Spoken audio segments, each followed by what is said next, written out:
विरार के गड़गापाड़ा इलाके में एक शिकायत की जांच करने गई टीम पर हुए जानलेवा हमले के बाद अब पूरे मामले ने नया मोड़ ले लिया है। इस हमले में आरटीआई एक्टिविस्ट आत्माराम पाटिल की बेरहमी से हत्या कर दी गई थी और इस घटना के बाद right to information activist federation Palghar के महेश अंजाबी कदम ने गंभीर शक जताते हुए हाई लेवल जांच की मांग की है। खासतौर पर इस बात को लेकर कई सवाल उठे हैं कि क्या आरटीआई एक्टिविस्ट को बोर्ड के अधिकारियों के साथ खदान में ले जाया गया था, क्या वह सरकार के पास रजिस्टर्ड थे और ऑफिशियल विजिट के लिए सरकारी गाड़ी के बजाय प्राइवेट गाड़ी का इस्तेमाल क्यों किया गया। यह चौंकाने वाली घटना विरार पुलिस स्टेशन के अधिकारी क्षेत्र में आने वाले गड़गापाड़ा इलाके में हुई। अमित चौधरी ने इस इलाके की कुछ खदानों और क्रशर के बारे में पीजी पोर्टल पर शिकायत दर्ज कराई थी। इस शिकायत पर संज्ञान लेते हुए तहसीलदार वसई ने मंडल ऑफिसर प्रभाकर पाटिल को मौके पर मुआयना करने का आदेश दिया था। इसके मुताबिक मंडल ऑफिसर प्रभाकर पाटिल, उनके प्राइवेट ड्राइवर और शिकायत करने वाले के भेजे आत्माराम पाटिल कल सुबह करीब 11 बजे मौके पर इंस्पेक्शन करने गए थे। बताया जा रहा है कि ऑफिसर्स ने शिकायत करने वाले को फोन पर बताया कि इंस्पेक्शन के दौरान कुछ भी गलत नहीं मिला।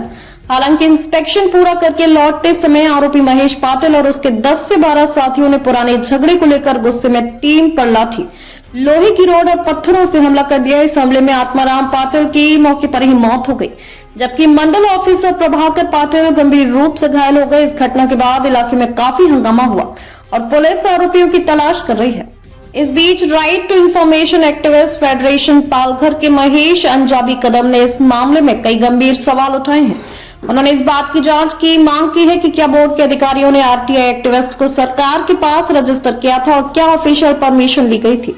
उन्होंने कहा है कि अगर यह सरकारी काम से दौरा है तो ऑफिशियल टूर रिकॉर्ड होना जरूरी है। उन्होंने ये भी आरोप लगाया कि पूरा मामला संदिग्ध लग रहा है क्योंकि उन्हें सरकारी गाड़ी के बजाय प्राइवेट कार में ले जाया गया था। इसके साथ ही सीसीटीवी फुटेज, कॉल डिटेल, संबंधित अधिकारियों की मूवमेंट और पूरे घटनाक्रम की इंडिपेंडेंट जांच की भी मांग की गई है। महेश अंजाबी कदम ने मांग की है कि इस हत्या के पीछे की असली वजह, अधिकारियों की भूमिका और पूरे घटनाक्रम का पता लगाने के लिए एक निष्पक्ष और हाई लेवल जांच की जाए।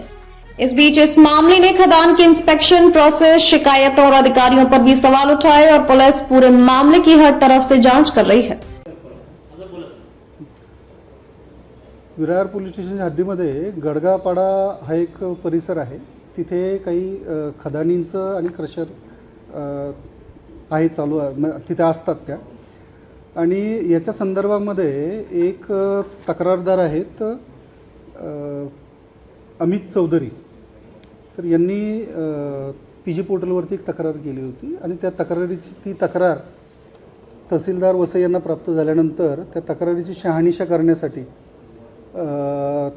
वसई तालुक्याचे म्हणजे त्यांच्या ह्याच्यात असलेले मंडळ अधिकारी आहेत प्रभाकर पाटील, तर यांना तहसीलदारांनी आदेश दिला होता की तुम्ही सदर परिसरामध्ये जाऊन पाहणी करा आणि पाहणी करून तसा अहवाल सादर करण्यासाठी सांगितलं होतं। त्या अनुषंगाने सकाळी साधारण 11च्या सुमारास जे मंडळ अधिकारी आणि त्यांचा एक खाजगी वाहन चालक असे दोघं जण त्या खदानीच्या परिसरामध्ये गेले होते।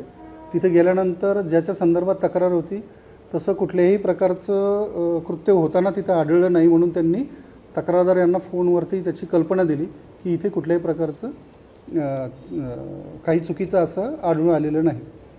याच्यावरून जे तक्रारदार आहेत अमित चौधरी यांनी जे मंडळ अधिकारी आहेत त्यांना सांगितलं की मी माझा एक माणूस त्या ठिकाणी पाठवतो, तुम्हाला तो त्या सगळ्या परिसरामध्ये म्हणजे दाखवेल, तो मार्गदर्शन करेल। तर ह्याच्यावरून या घटनेमध्ये जे मयत झालेले आहेत आत्माराम पाटील हे या अमित चौधरी यांच्या निर्देशावरून त्या ठिकाणी गेले होते। सर काय सांगाल का आरटीआय कार्यकर्त्यावरती हल्ला झालेला आहे, त्याचा मृत्यू झालेला आहे, काय सांगा? आत्माराम पाटील हे आरटीआय ऍक्टिव्हिटीज म्हणून त्यांच्या दुपारी झालेली घटना आहे शिरगावमध्ये।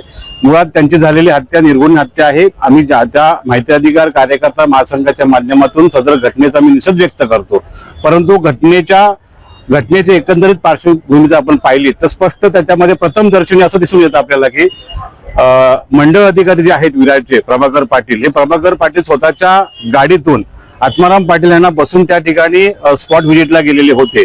मुळात एखादा सरकारी अधिकारी किंवा कर्मचारी ज्यावेळी अशा शासकीय वेळेत ज्यावेळी शासकीय व्हिजिट देतो त्यावेळी त्याने प्रथमतः त्याच्या कार्यालयातील रजिस्टरला नोंद करून जायचं असतं.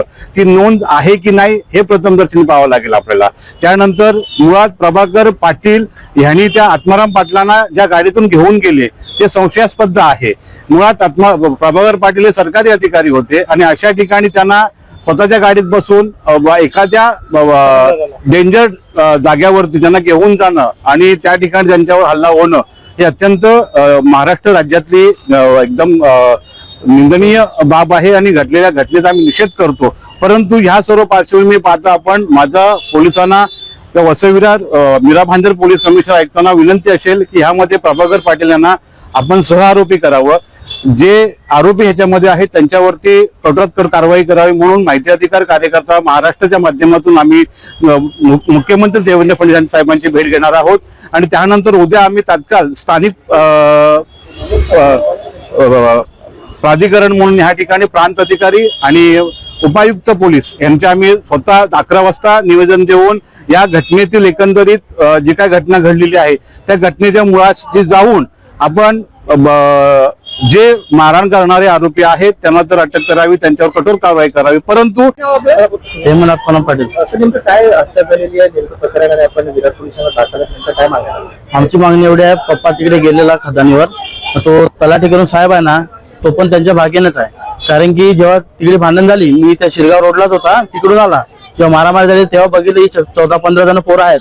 आणि जेव्हा मी तिकडे गेला ना थांबलो तर त्यांजून माझ्या पप्पाला मारायला लावलेलं आणि कोण पाय बी ठेवलेला हातावर मला बघितलं तेव्हा दगड फेका लागला. त्याच्यात होता भालचंद्र पाटील आणि धीरज करून होता शिरगावचा, धीरज भालचंद्र पाटील त्याचं पण नाव आहे पाठवलेतला. आणि किरण वगैरे आणि मयूर वगैरे पहिला पण मला काल रात्री धमकी दिली की उद्या तुझ्या पप्पाला काय करतो दाखवतो. आणि माझ्याकडे त्याची कॉलची हे पण आहे, मला कॉल आलेला आणि काल रात्री ते पण आहे माझ्याकडे प्रूफ.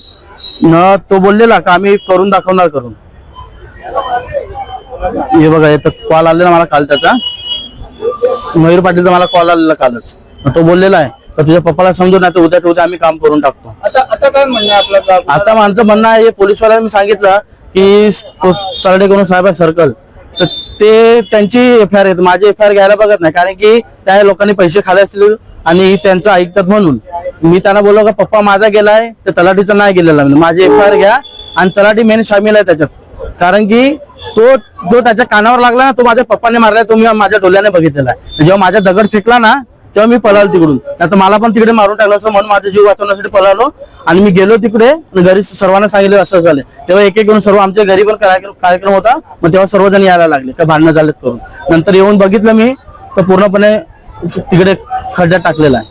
पोलिसांकडनं काय मागणी आहे? पोलिसांकडे एवढीच मागणी आहे की ते 14-15 जण होते ते कन्फर्म पकडले पाहिजेत आणि तलाठी पण त्यांच्यासोबत सामीलच आहे. तर तलाठीच्या कानावर लागले माझ्या पप्पाने मारले तर मी माझ्या डोळ्याने बघितलेलं आहे. कारण की माझी बाईक समोरच होती, मी टर्न घेता लगेच पळालो तिकडून. कारण मी जर थांबले असतो तर मला पण कन्फर्म याचं मारले असतं. त्याच्या अगोदर पण त्यांचं मर्डर केलेलं आहे, त्याच्यामुळे मी पण घाबरून पळालो तिकडून.